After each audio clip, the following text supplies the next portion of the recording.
Existe uma situação em que eu ajuizo uma ação contra uma pessoa e essa pessoa pode falar, olha, quero trazer fulano para responder junto comigo aqui. Que instituto é esse lá do processo civil? A denunciação à lide. Tá? Vem cá, o Estado pode falar assim, olha, tudo bem, ajuizou contra mim, contra mim Estado, mas eu quero chamar fulano para responder aqui. Estou denunciando a lide fulano. Se você pega o CPC de 73, lá falava, a denunciação à lide é obrigatória. Salvo engano, era o artigo 72, 70 do CPC. Era obrigatória. Mas a própria doutrina do processo civil já condenava isso. Ninguém é obrigado a litigar com alguém. Então já condenava, ó, isso é uma faculdade. O novo CPC já estabeleceu, é uma faculdade. Mas e no direito administrativo? Pode, não pode, ou é uma obrigação denunciar a lide? Olha, pessoal, hoje o STJ vai dizer, tem até o julgado aí na nossa apostila, o STJ vai dizer que a denunciação à lide é uma faculdade.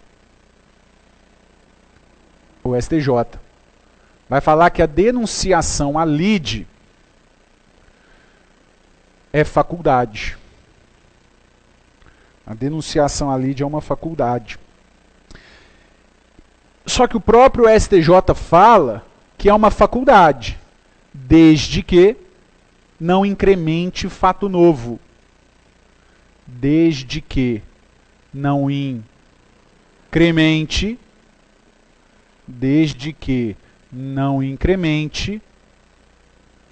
fato novo. Desde que não tenha fato novo para a vítima, que é o autor, ter que discutir, coisa que ela não quer discutir no processo. Então seria aí uma proibição se houver fato novo. Tudo bem? Certinho até aqui? Tranquilo? Beleza, então. Então, pessoal, essa de fato é a teoria do risco administrativo. Veja que é a maior, a mais complexa, né? Aquela que a gente demorou mais tempo para estudar. E, de fato, a mais importante. Perfeito? A mais importante. Vamos seguir aqui.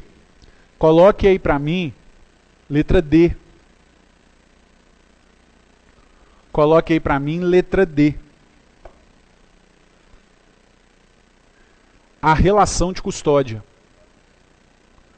A relação de custódia. Letra D, relação de custódia. Claro. Como regra, como 90% dos casos é do risco administrativo, mas eu posso aplicar a teoria da culpa anônima quando for omissão e a teoria do risco integral naqueles 3 casos. Isso. Relação de custódia. A relação de custódia é aquela que acontece em relação a pessoas e bens, para as quais o Estado tem um dever de guarda, para as quais o Estado tem um dever de guarda, de proteção. Pessoas e bens para as quais o Estado tem um dever de guarda, um dever de proteção. Afinal, essas pessoas e bens estão sob a custódia do Estado. Ah? A relação de custódia é aquela que estabelece que determinadas pessoas e bens, o Estado tem um dever de guarda, de proteção. Afinal, eles estão sob a custódia do Estado. Ah? Pessoal, pessoas. Quais pessoas? Veja, o estudante de escola pública, o servidor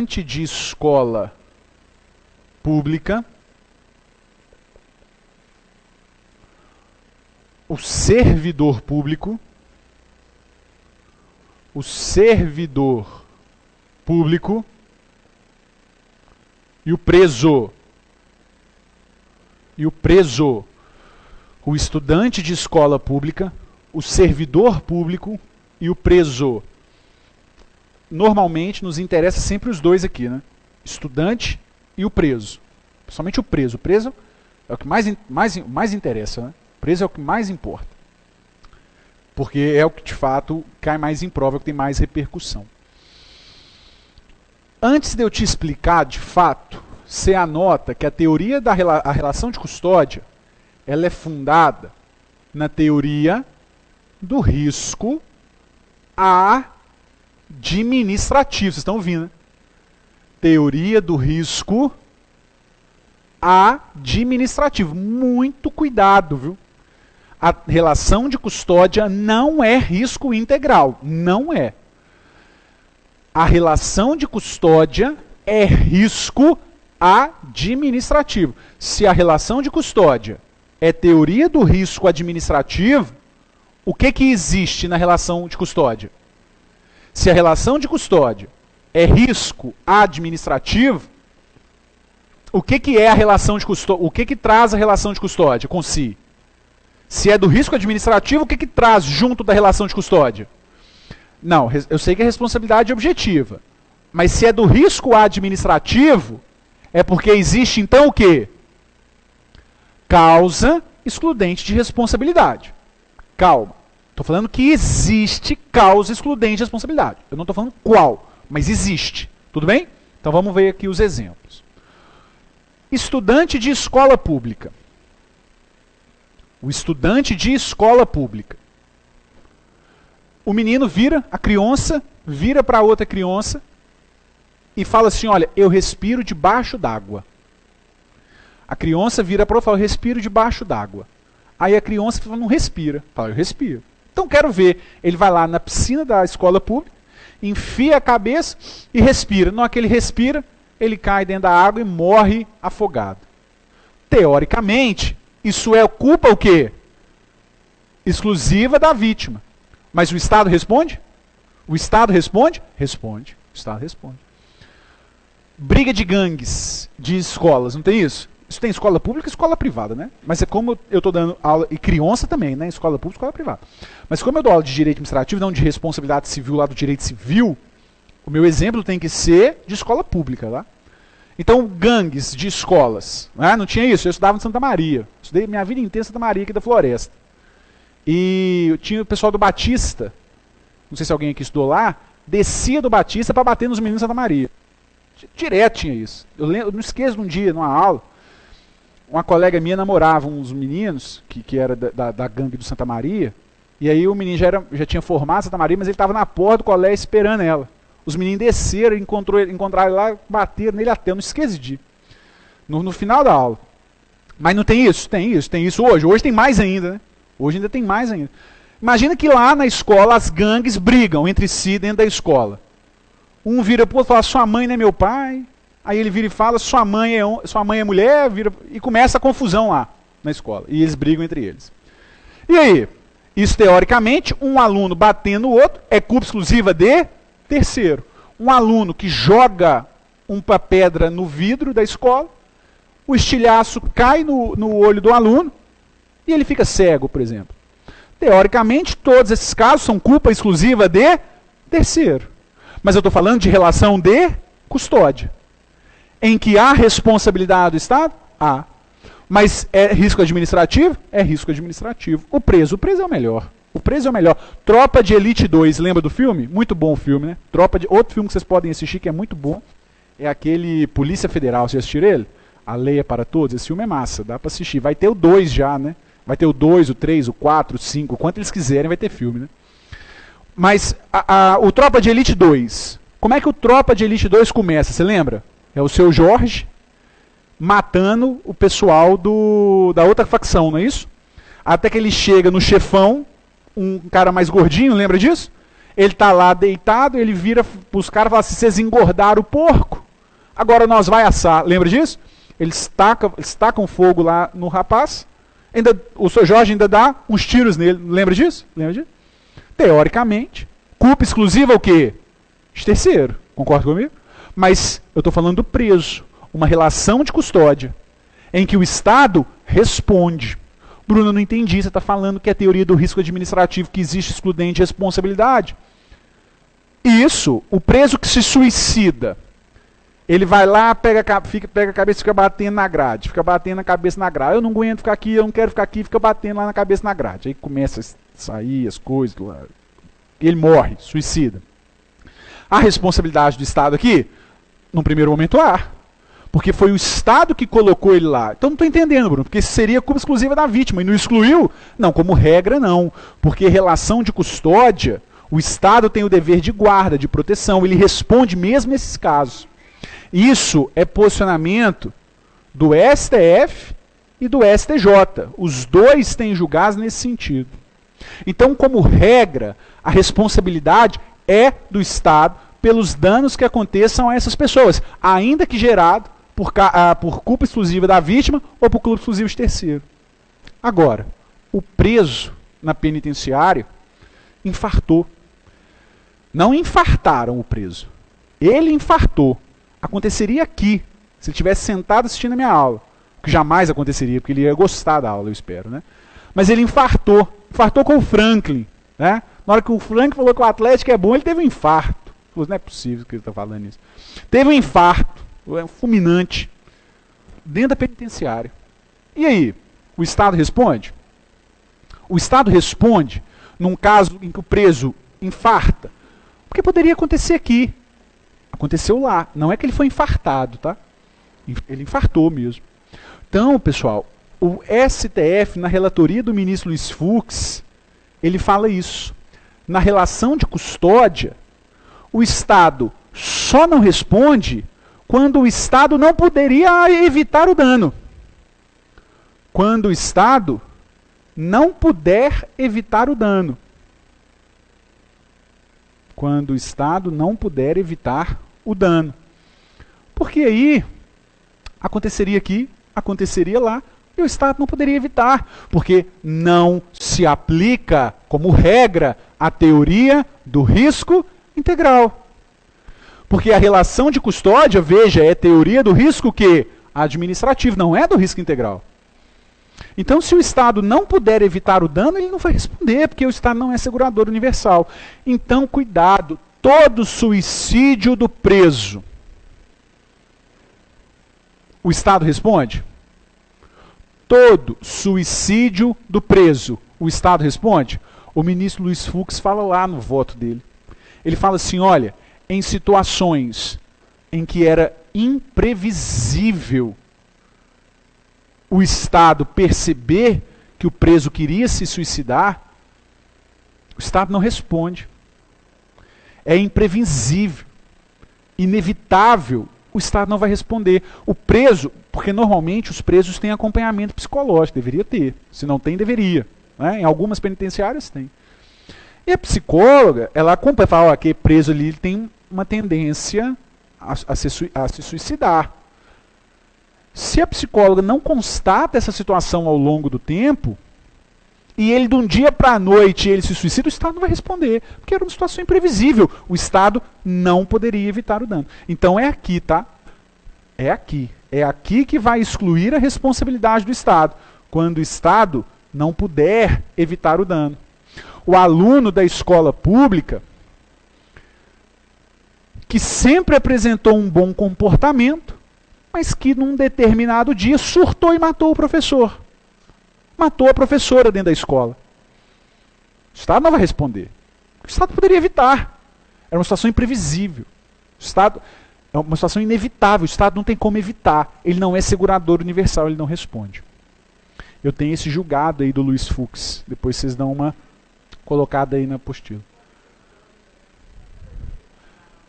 Mas porque não é do dia... Não, tudo bem. Você não sabe o dia que vai brigar. Mas você sabe que é possível acontecer. Você sabe que é iminente, está lá na rede social. Porque hoje é assim, né? Tudo é na rede social. A escola tem esse controle. É dever da escola ter esse controle com alunos, né, de escola. Então você tem como prever essa situação. Hã? Ah, não. Para fins de questão de prova ficará claro, sem dúvida. Sem dúvida.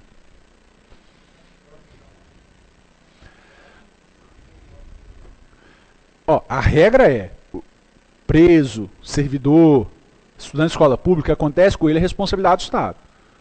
Só não vai ser quando aquelas situações em que o Estado não evitaria. O infarto. Vai deixar claro. O infarto é um exemplo claro. Ou então ela vai colocar lá, situação imprevisível. Situações que são imprevisíveis, o Estado não evitaria.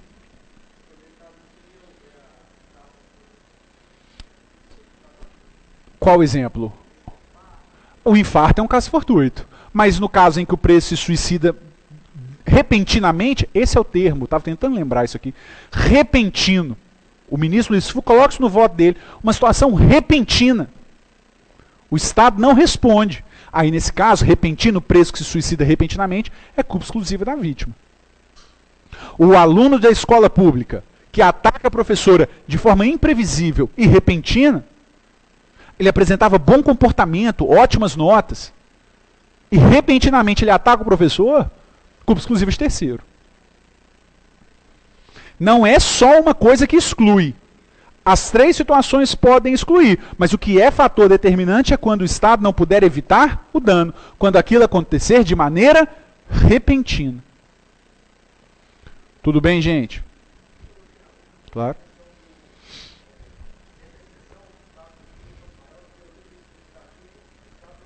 Não responde, pelo caso fortuito fosse maior. Aí o Estado responde. Perfeito. Olha que interessante. O colega está perguntando, Bruno, você me falou que por caso fortuito e força maior, com base na teoria do risco administrativo, o Estado não responde. Mas se é um dano nuclear, se é um dano ambiental, você está me falando que o Estado responde. Sim, porque aí eu mudei a teoria. Porque em casos de dano ambiental e dano nuclear, eu não vou aplicar do risco administrativo.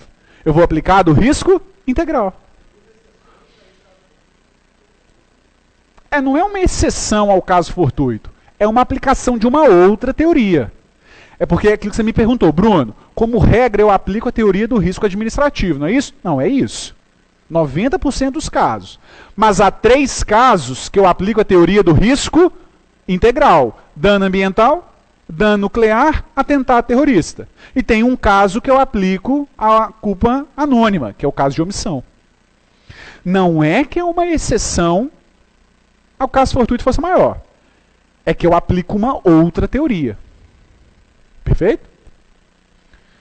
Legal. Coloca aí um tema importante que mudou recentemente.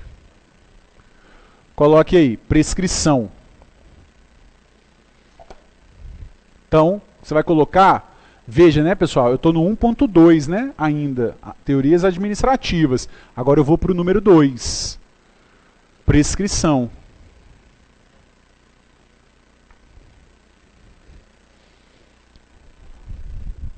Noto numa sede hoje, que eu já bebo muita água, mas hoje eu estou bebendo mais ainda.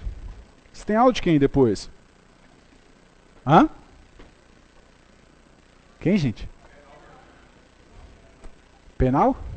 Penal militar? É o Franklin? Então, hoje eu vou pegar o Franklin, então, porque ele não responde o WhatsApp, eu não sei por que ele não responde o WhatsApp. Entendo isso. Prescrição 2.1. 2.1. Coloque aí ação de regresso.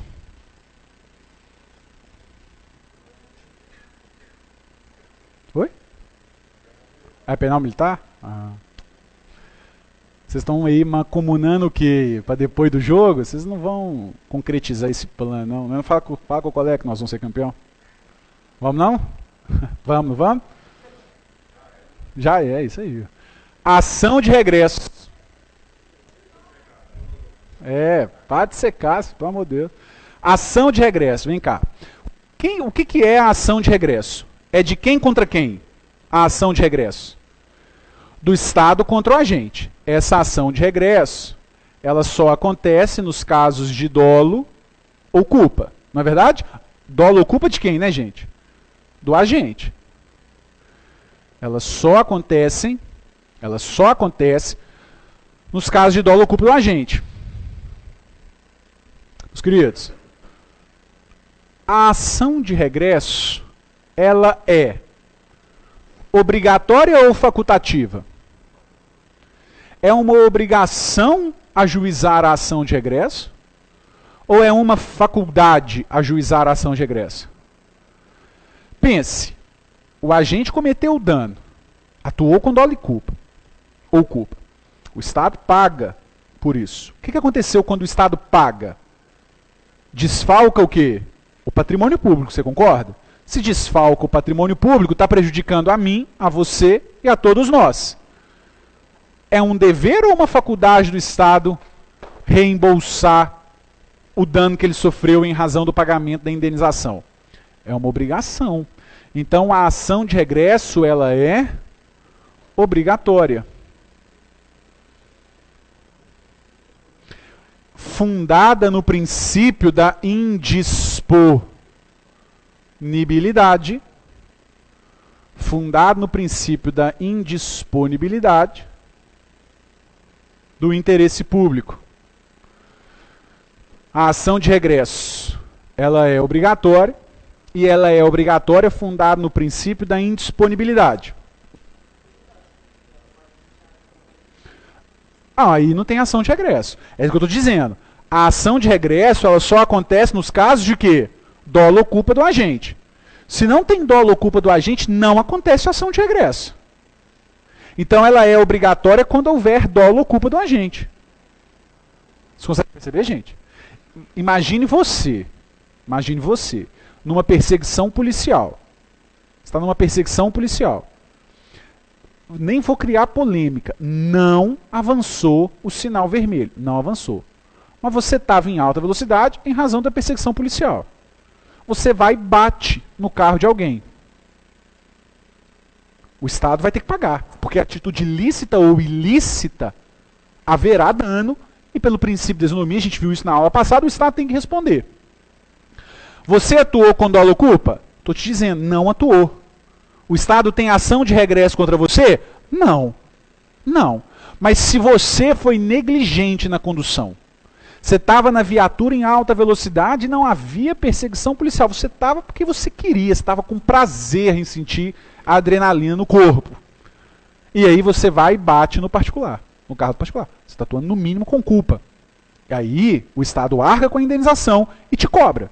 Obrigatoriamente, porque você atuou com dolo ou culpa. Tudo bem? Então ela é obrigatória desde que presente dolo e culpa do agente. Agora, pessoal, vem cá. A ação de regresso é pré ou imprescritível? Pré ou impré? Pré ou impré? Ah, cuidado, hein? A ação de regresso é prescritível. Bruno, não é possível, Bruno. Não é possível que é prescritível. Eu estudei isso na faculdade, que era imprescritível.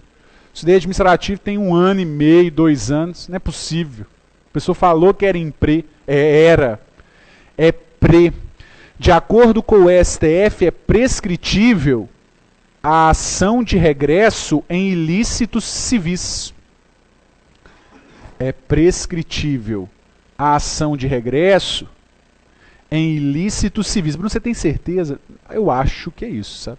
Tem muita não, mas quase isso. É prescritível. A ação de regresso, aqui ó, de ilícitos civis. Civis. Por que você está frisando civis? Porque existe uma ação de regresso no bojo da improbidade administrativa. A ação de regresso dentro da improbidade administrativa, o STF entendeu que ela é imprescritível. Na verdade, pessoal, não é que o STF entendeu que ela é imprescritível. É que o caso que o STF julgou, que tem aí na sua apostila o julgado, ele só envolvia um ilícito civil. O caso não envolvia temas de improbidade administrativa. No voto, eu não me lembro quem é o relator, mas no voto vinha falando. Se não me engano era o Zavascki, mas eu não tenho certeza. No voto ele vinha falando, olha, aqui eu estou julgando só casos de ilícitos civis. Por isso que eu estou falando que a ação de regresso na improbidade continua em pré. Porque como era recurso extraordinário, era um caso concreto, ele não podia fazer o quê? Fixar tese para casos fora do objeto da ação. Mas quando chegar ao STF, pode ter certeza, o STF vai falar que na ação de improbidade também é pré. Mas presta atenção, amanhã na sua prova, que você vai fazer, vai cair que é prescritível a ação de regresso de ilícitos civis. E ainda me continua falando que a improbidade, na ação de regresso na improbidade, é impré. Porque o STF ainda não julgou um caso concreto que envolva a improbidade. Vocês estão me entendendo? Beleza. Bruno, prescritível em qual prazo? Não ficou claro, mas o entendimento é que é um prazo prescritível de 3 anos. Vai aplicar o artigo 206. Alguém está com o Código Civil aí? Alguém tem Código Civil aí? Confere aí para mim. Inciso 3º. Vê aí para mim. 206. Eu não sei se é inciso ou se é parágrafo. Eu acho que é inciso 3º. Confere aí, fazendo favor, gente.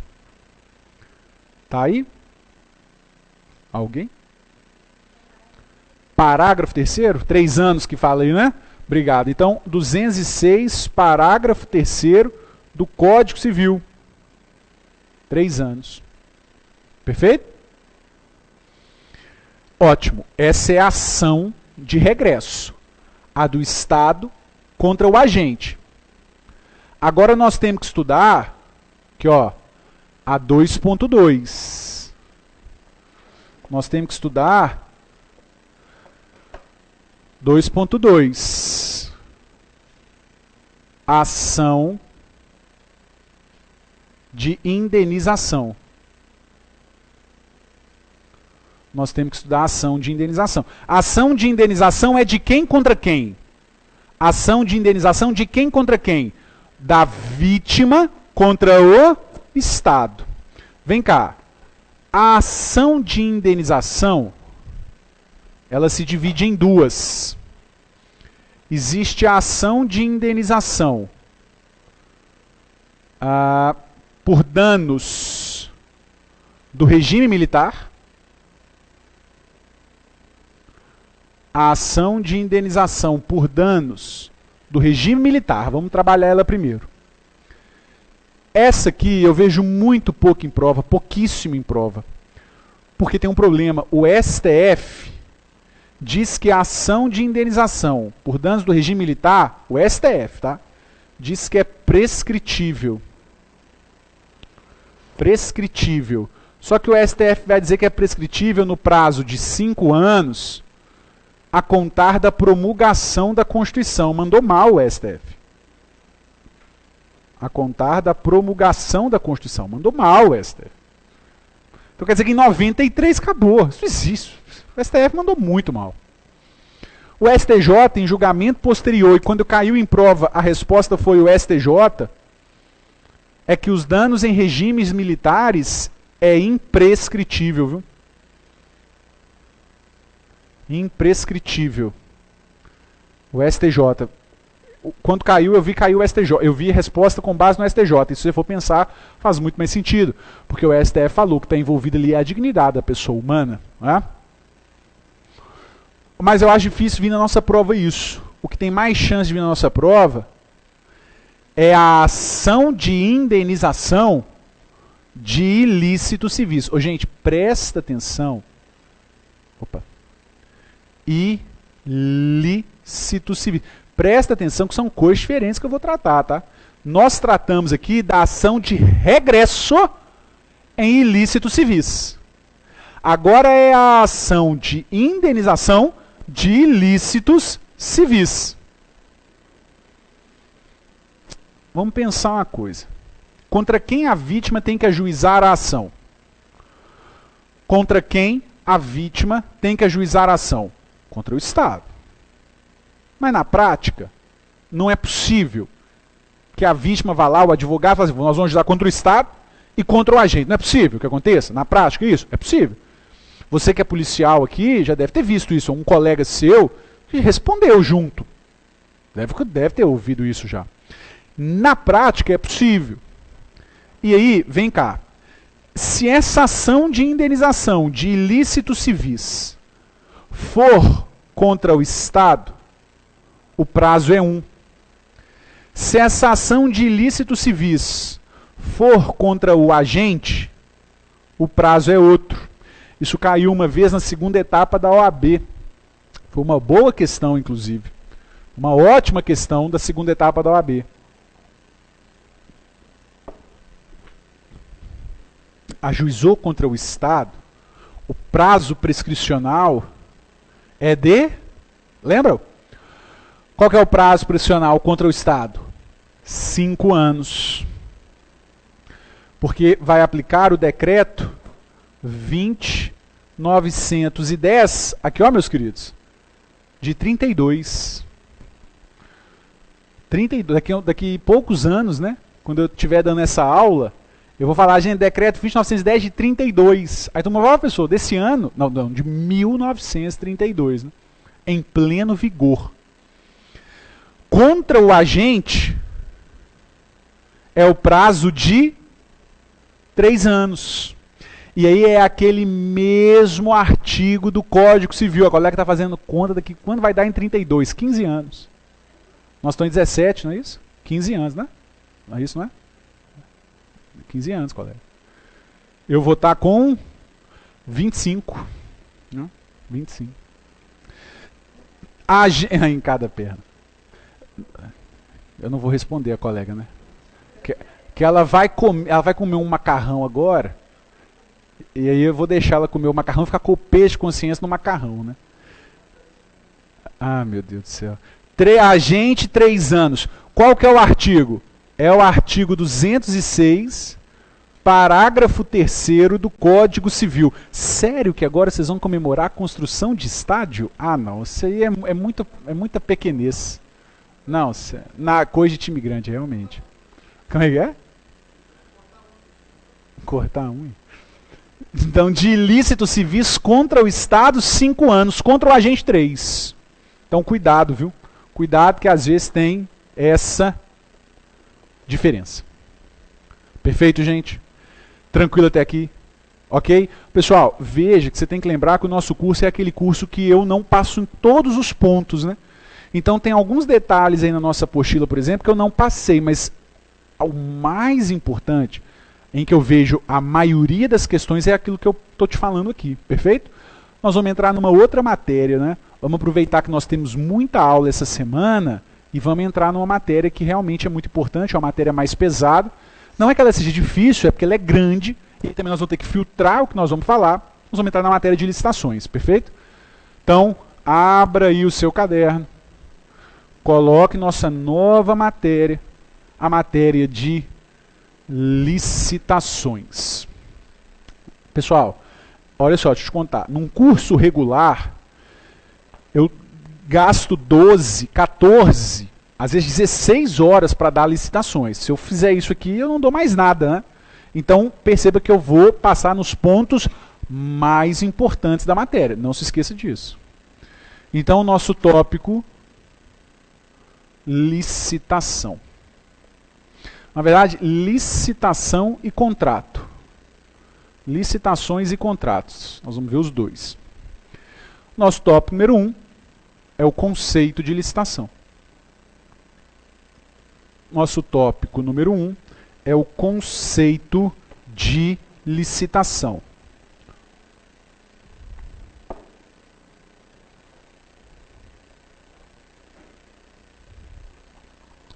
Você vai colocar aí para mim, posso? Coloca assim, licitação. É um procedimento administrativo. É um procedimento administrativo disciplinado por lei.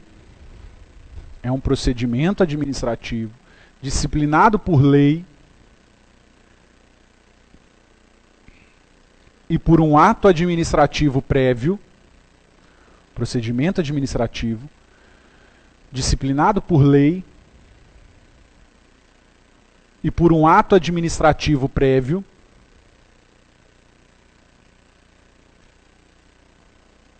que determina critérios objetivos,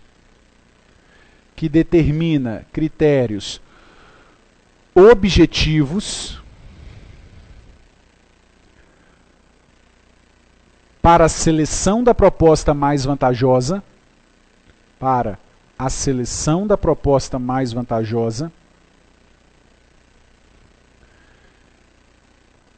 e a promoção do desenvolvimento nacional sustentável, para a seleção da proposta mais vantajosa, e a promoção do desenvolvimento nacional sustentável,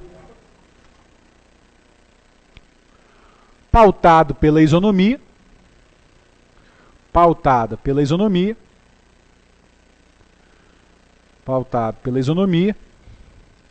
e conduzido por um órgão, de competências, específicas. Então, olha o que você anotou. É um procedimento administrativo disciplinado por lei e por um ato administrativo prévio, que determina critérios objetivos para a seleção da proposta mais vantajosa e a promoção do desenvolvimento nacional sustentável, pautado pela isonomia, conduzido por um órgão de competências específicas. Perfeito? Pessoal, esse conceito que eu te passei é o conceito do professor Marçal Justen Filho, tudo bem? É hoje o Papa em licitações em direito administrativo no Brasil. O melhor livro de licitações no Brasil é o do professor Marçal. O livro de licitações é um manual de licitações. É muito bom o livro. Esse conceito é dele, é o conceito mais complexo. Vem cá, mais completo, na verdade. Veja que eu coloco para você que a licitação é um procedimento administrativo. Isso é um procedimento administrativo porque é um conjunto de atos administrativos concatenados. É um conjunto de atos administrativos concatenados, pré-ordenados. Nós vamos estudar esses atos concatenados, pré-ordenados. São as chamadas fases da licitação. Nós vamos estudar isso. É um conjunto desses atos. Conjunto de atos administrativos, ou seja, um procedimento administrativo disciplinado por lei. Veja, a Lei 8666 de 93, que é a chamada Lei Geral de Licitações e Contratos. Lei Geral de Licitações e Contratos. É a Lei 86, a Lei Geral. Veja, tem outra lei? Tem várias hoje, né? Lei de Licitações. Tem a 10.520 de 2002, que é o pregão. Tem a lei do RDC. Tem a lei do RDC. Tem a lei hoje das licitações de empresas públicas e sociedade de economia mista. Mas nós vamos ficar nessas duas aqui, tá? Nós vamos ficar nessas duas, na 8666 e na 10.520, passar ali pelas diferenças, né, em relação à lei 8666. É um conjunto de atos disciplinado por lei e, veja, por um ato administrativo prévio. Gente, que ato administrativo prévio é esse? Que ato administrativo prévio é esse? O instrumento convocatório. O chamado instrumento convocatório. Cuidado, tá? Instrumento convocatório é gênero. Instrumento convocatório é gênero de duas espécies. Eu falo em instrumento convocatório.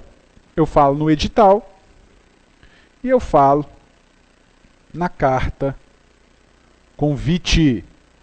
Então, disciplinado por lei e por um ato administrativo prévio. O instrumento convocatório, que é gênero de duas espécies, edital e carta convite, que o edital é a regra, né? O edital é a regra. A carta convite vai acontecer apenas na modalidade convite. Então, é um conjunto de atos disciplinado por lei e por um ato administrativo prévio. Veja, a licitação ela vai ser pautada por critérios objetivos para a seleção da proposta mais vantajosa e para o desenvolvimento nacional,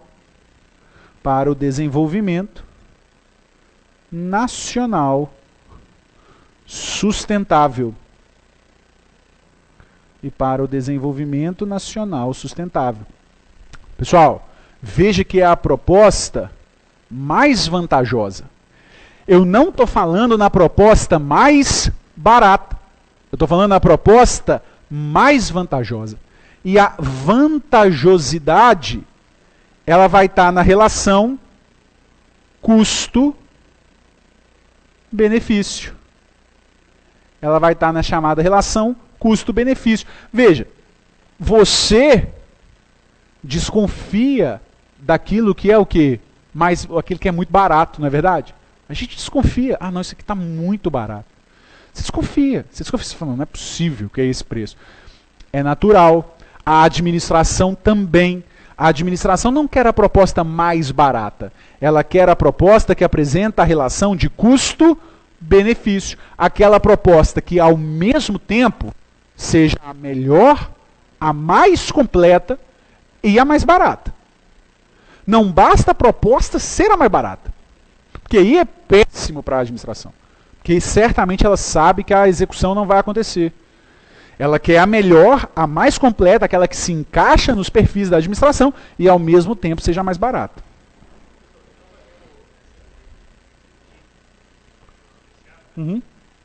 O RDC. É muito detalhado. Não, ela está na sua. Até uma coisa que eu falo. Ela está na sua apostila para a sua apostila ficar completa.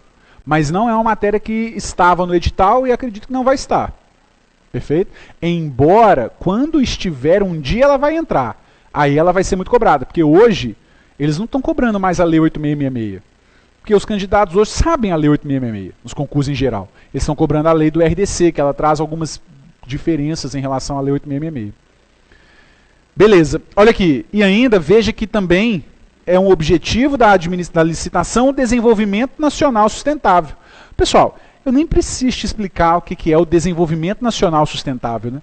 Isso aqui é aquela aula de geografia que você tinha no colégio, lembra? O professor falava, desenvolvimento nacional. Não falava, falava. O que é o desenvolvimento nacional sustentável? É crescer economicamente, preservando o meio ambiente, sem agredir ao meio ambiente. A licitação tem esse objetivo, né? É o desenvolvimento nacional sustentável. Realiza o objeto da licitação. Construa a hidrelétrica lá no Rio Negro, né? No Rio Negro, né? Que estava a discussão. Mas preserve o meio ambiente. A licitação tem que ter esses critérios. Veja, pessoal, o princípio do desenvolvimento nacional sustentável vai concretizar a chamada licitação verde. Vai concretizar a chamada licitação verde.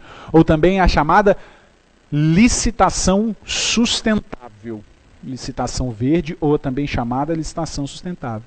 Então veja, é um procedimento administrativo disciplinado por lei e por um ato administrativo prévio, pautada em critérios objetivos para a seleção da proposta mais vantajosa e o desenvolvimento nacional sustentável, conduzido por um órgão de competência específica.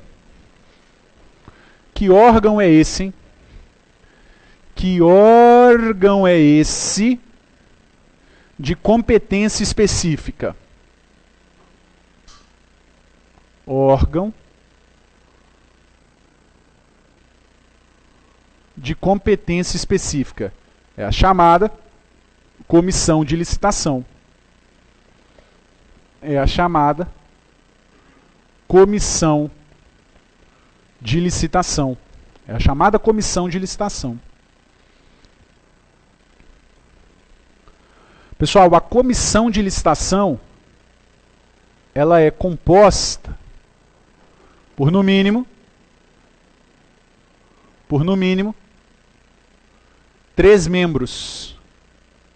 A comissão de licitação ela é composta por, no mínimo, 3 membros. De forma que pelo menos 2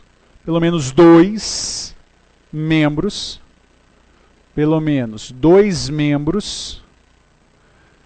são servidores do órgão licitante.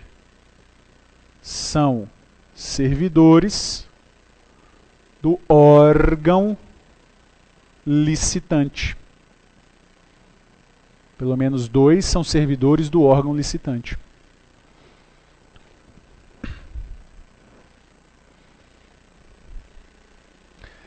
Essa comissão, no convite,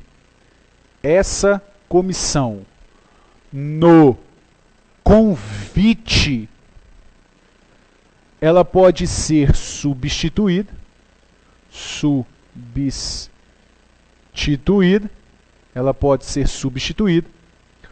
por um servidor devidamente qualificado.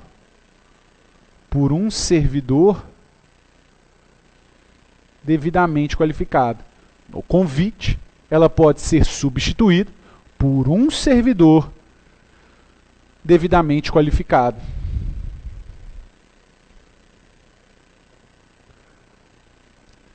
Os membros da comissão de licitação, eles têm uma responsabilidade solidária. Os membros, eles têm uma responsabilidade solidária, salvo manifestação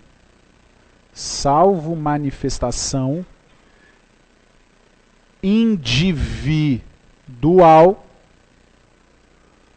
e motivada,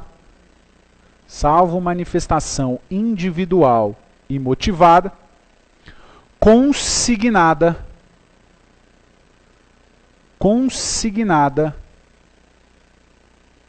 em ata. A responsabilidade é solidária dos membros da comissão, salvo se houver uma manifestação individual motivada que esteja consignada na ata de licitação. Ok? Pessoal, veja, como o nosso curso ele é curto e eu preciso ir com você nos pontos mais importantes, veja que eu vou entrar com você talvez no tópico mais importante da lei de licitações. Nós vamos entrar no tópico número 2, que é a chamada contratação direta. A chamada contratação direta, importantíssima, tíssima. Se eu fosse apostar numa questão da sua prova, eu apostaria em um tópico de licitações, com certeza, e o tópico sempre forte é o tópico da contratação direta. Tudo bem? Hã? Não, na fechada, na objetiva. Mas embora na oral é possível também, mas acho mais difícil. Mas esse tópico a gente vê quinta-feira. Fique com Deus, viu? Obrigado. Até o nosso próximo encontro, se Deus quiser. Pessoal de casa, obrigado. Fique com Deus, gente. Valeu.